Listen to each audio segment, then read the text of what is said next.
Hay nako, mga beshi. Alam niyo ba yung feeling na parang teleserye ang buhay mo? Ganon mismo ang nangyari sa akin. Simple lang naman ang buhay ko noon. Nagtatrabaho ako sa isang maliit na karinderya sa ibaba ng isang malaking building. Ang pangalan ko? Tawagin na lang ninyo akong Nena. Ang trabaho ko, maghugas ng plato, magsilbi ng pagkain, at maglinis. Paulit-ulit lang araw-araw. Pero alam niyo, kontento na ako doon. Ang mahalaga, may pangkain kami ng pamilya ko at may panggastos sa araw-araw. Pero may isang bagay na nagpapatibok ng puso ko araw-araw. Hindi yung ulam naming adobo, ha? Si Sir Alex. Siya ang may-ari ng building kung nasaan yung karinderya namin. Grabe, para siyang lumabas sa isang libro. Matangkad, guwapo, at laging nakangiti. Tuwing dadaan siya sa harap ng karinderya, para akong natutunaw. Ewan ko ba, parang biglang bumabagal ang mundo. Tapos, yung mga plato na hawak ko, muntik ng malaglag. Ganon katindi ang epekto niya sa akin. Siyempre, sino ba naman ako? Isang hamak na tagasilbi lang. Siya, isang milyonaryo. Langit siya, lupa ako. Parang kanta lang, 'di ba? Kaya sa isip ko na lang lahat. Hanggang tingin lang, hanggang pangarap lang. Iniisip ko, Nena, huwag kang assuming, ni hindi ka nga niyan kilala. Kaya itinutuon ko na lang ang atensyon ko sa trabaho. Pero minsan, nahuhuli ko siyang nakatingin sa direksyon ko. O baka naman sa pagkain lang siya nakatingin. Ay ewan, nakakalito. Isang araw, umulan ng sobrang lakas. Malapit nang magsara yung karinderya at ako na lang ang natira para magligpit. Biglang bumaha sa labas at hindi ako makauwi. Nakaupo lang ako sa isang tabi, iniisip kung paano ako makakalusot sa baha.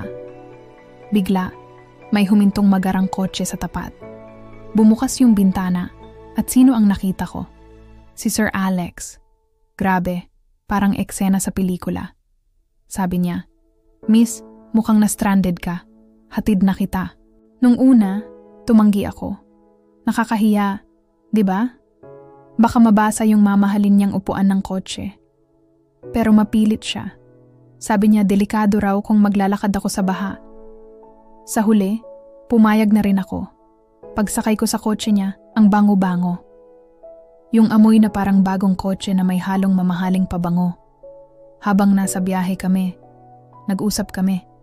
Tinanong niya kung saan ako nakatira, kung ano ang pangalan ko. Doon ko nalaman na Alex pala talaga ang pangalan niya. Ang sarap pakinggan. Mula noon, nagbago ang lahat. Araw-araw na siyang kumakain sa karinderya namin. Hindi na lang siya dumadaan. Talagang umuupo siya at nag-o-order. At alam niyo ba kung ano ang paborito niya? Yung luto kong sinigang. Sabi niya, yun daw ang pinakamasarap na sinigang na natikman niya sa buong buhay niya. Naku, kung alam niyo lang, halos lumundag ang puso ko sa tuwa. Kinikilig ako na ewan. Yung mga kasamahan ko sa trabaho, panay ang tukso sa akin. Nena, yung prinsipe mo, andiyan na. Naging magkaibigan kami. Madalas kaming magkwentuhan tungkol sa buhay-buhay.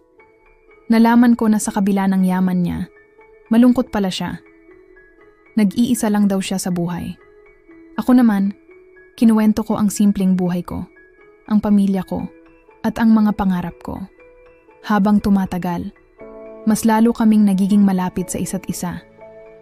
Hindi ko na siya tinitingnan bilang si Sir Alex na mayaman.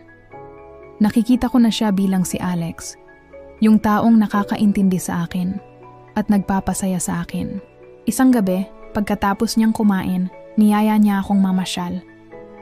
Pumunta kami sa isang park na may magagandang ilaw.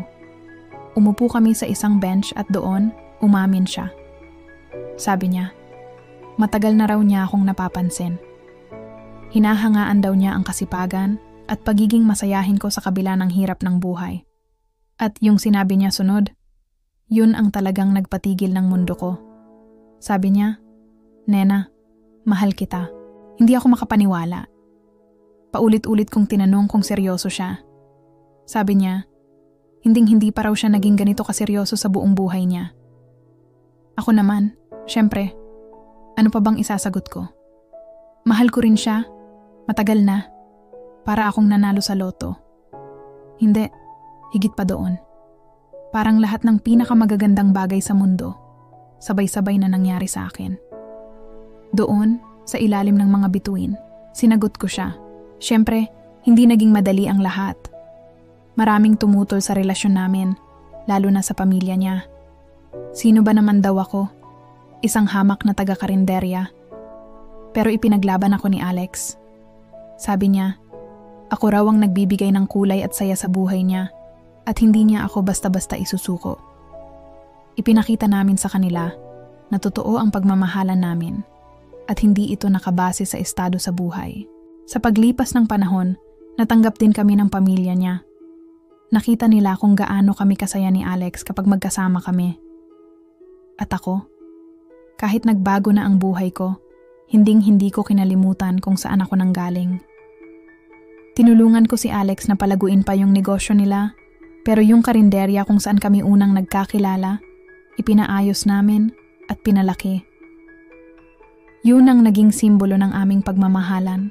At ngayon heto na kami, malapit ng ikasal. Sinong mag-aakala, di ba? Yung simpleng babae na nangangarap lang habang naghuhugas ng plato, ngayon ay ikakasal na sa lalaking pinapangarap niya. Para talaga siyang isang jackpot na hindi ko inaasahan, pero biglang dumating. Kaya sa inyo mga beshi, huwag kayong mawawalan ng pag-asa. Dahil sa buhay, hindi mo alam kung kailan darating ang sarili mong jackpot. Baka nasa tabi-tabi lang yan, nag-aabang. Ang aral sa kwento ko, simple lang. Ang tunay na pag-ibig, hindi tumitingin sa kung ano ang mayroon ka o wala ka. Tumitingin ito sa puso. At kapag nahanap mo na yun ang pinakamalaking premyo sa lahat. Kaya, smile lang lagi at maging mabuti sa kapwa. Malay mo, bukas, ikaw naman ang manalo sa jackpot ng buhay. Salamat sa pakikinig sa aking kwento. Huwag kalimutang mag-like, share, at subscribe para sa mas marami pang nakakakilig at inspiring na mga istorya. Ingat kayo